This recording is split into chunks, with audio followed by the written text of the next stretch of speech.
Hello, everybody.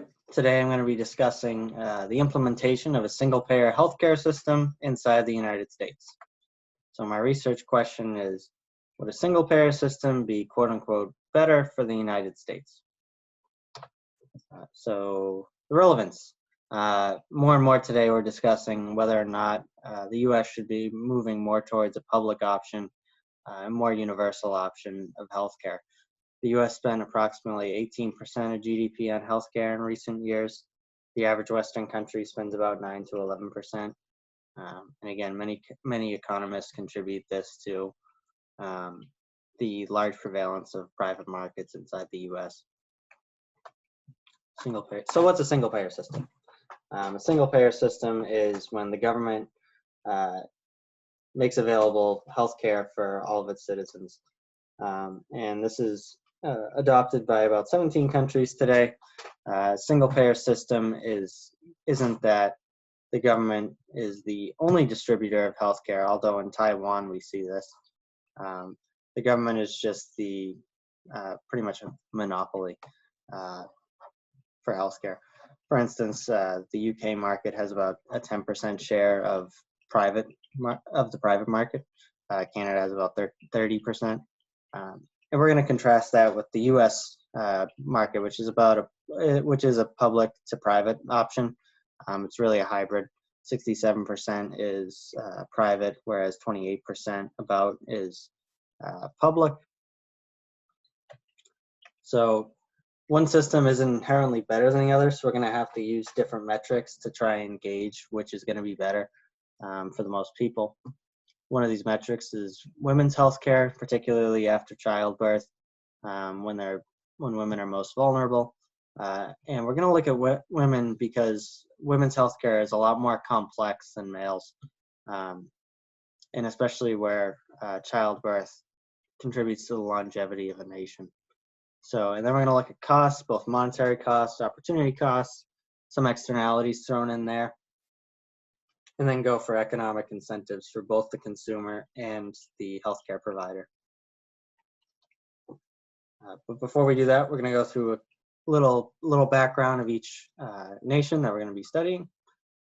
The UK, they were pretty much the founders of a single-payer system in Western Europe. So after World War II, they instituted the beverage model. That's beverage right there.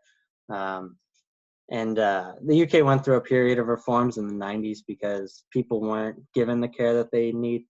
They had access to it and it was affordable, but they weren't able to have access to it. There was a shortage. There was a very long wait times, which we're going to get into. So then they doubled their national budget to about £70. Public care is offered to all citizens, which is what we're going to be calling universal. That's what we're going to define it as. The private market is, again, somewhat in use, but only for elective surgeries. Elective surgeries are things like plastic surgeries, so they're not medically necessary. And then Canada. Canada started off with, socialized healthcare in small rural communities in the early 1900s. This was where, farmers and small villages kind of pooled some cities, pooled together their resources in order to distribute healthcare evenly amongst the people. So, and then they progressed linearly into more government intervention until they resulted in a single-payer system in the 1980s. Today, which they still have today. They cover all first dollar costs. So this is going to be all your inpatient care anytime you're in a hospital, surgeries, procedures like that. Pharmaceutical, dental, glasses, any type of outpatient care is not covered by their program. However, you do not have to pay a copay in their system. Private insurance pays for about 30% of healthcare expenditures. Again, like the UK, that's going to be mostly your elective surgeries. Taiwan's an interesting one because they're recently developed in the past 30 years. They had what was called the 3-plan system. So first they offered care to through the private market from different firms. in the 50s, but this was very small because they were mostly a farming society then.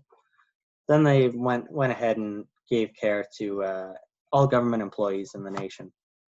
But then that wasn't enough. That only covered about 16% of the population. So then they instituted farmers, which was, again, the majority of the population at the time. And then in 1995, they completely redid the entire system and offered a universal healthcare system known as the Bureau of National Health Insurance. And under this, everyone was enrolled in lifetime insurance automatically. And that basically just means coverage over a lifespan, guaranteed. However, about 101.5% of their population actually enrolled in the health insurance. So incidentally, there were foreigners that came over and sort of took from the wagon without pulling the wagon, so to speak. So, and they actually offer prescription drug and home care, which is very unique to Taiwan. A lot of Western countries do not offer prescription drug coverage. And then we get to America. Again, they have a mix of private and public insurance. We're going to talk about the uninsurance rate.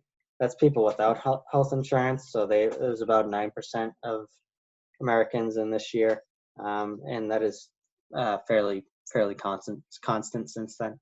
The Affordable Care Act is the largest movement towards a public system that was enacted in 2014 by Obama. That's where Obamacare was implemented. Then the Sanders proposition, Medicare for All, in 2017, was another large strive towards a public system. It offered universal, more affordable care to more people in the U.S. All right, so on to women's care, specifically under the Affordable Care Act. This study was used regression discontinuity, and it showed that after birth, the uninsurance rate of new mothers decreased under the Affordable Care Act, and it's remained constant since then. But a more public option is more beneficial for new mothers. They're seeing better health just overall. So they're making healthier choices like staying in marriages longer, getting college degrees, getting flu shots, and the first few months after childbirth is very, very tough for women as they're recovering, but also taking care of their children. So women are more likely under a public option to receive mental health care. And it's also more beneficial for the child as well. The only caveat to that is male coverage actually decreased during this time because they now had to pay a fraction of women's health care. Women's health care has increased dramatically during that time. And again, here are the metrics here showing how what in particular increased and by how much. And then another issue specifically for women is breast cancer. American women have about a 4% higher cumulative risk throughout a lifespan, up until about 75 years, because past then we're just measuring life expectancy. Cumulative risk just means risk throughout a lifetime as it builds. The U.S. is able to conduct more research than any other country because they aren't constrained by a national budget. A lot of times, places like Canada, they have to ration out their research funds to different provinces, whereas the U.S. can cut through the red tape and simply pass different experimental procedures like DNA repair, stem cell research, etc. Mammograms are conducted faster in the U.S. compared to Canada and the U.K. The average wait time for a biopsy in Canada is about 3.5 weeks compared to the 1 to 2 week wait in the U.S. This is going to be a big deal when we talk about opportunity cost, and it's particularly important with cancer because the first couple weeks of diagnosis are crucial. However, the cost of breast cancer is much higher in the U.S., specifically chemotherapy. Prescription drugs, it's harder to measure because kind of like, Canada doesn't offer prescription drug prices. They don't offer prescription drug coverage under their single payer system. Yeah, so moving on to opportunity costs. The wait times, again, particularly in Canada, are horrendous. On average, it takes approximately 20 weeks from referral from a general practitioner to see a specialist. On top of that, it takes about 11 weeks to actually receive treatment. Canada established a board to try and combat prescription drug prices and move towards lowering prescription drug prices that way versus with direct policy.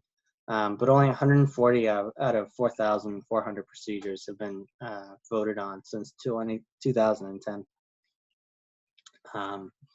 And the only province that actually benefited from that was Quebec, because they have a larger bargaining power because they have such a high population. An annual $1 billion is spent by Canadians each year by crossing the border and purchasing quicker care in the U.S. Due to long wait times, about 330,000 Canadians are kept from work each year. That's as they're waiting for treatment. And this contributes to about a $430 million loss in tax revenue.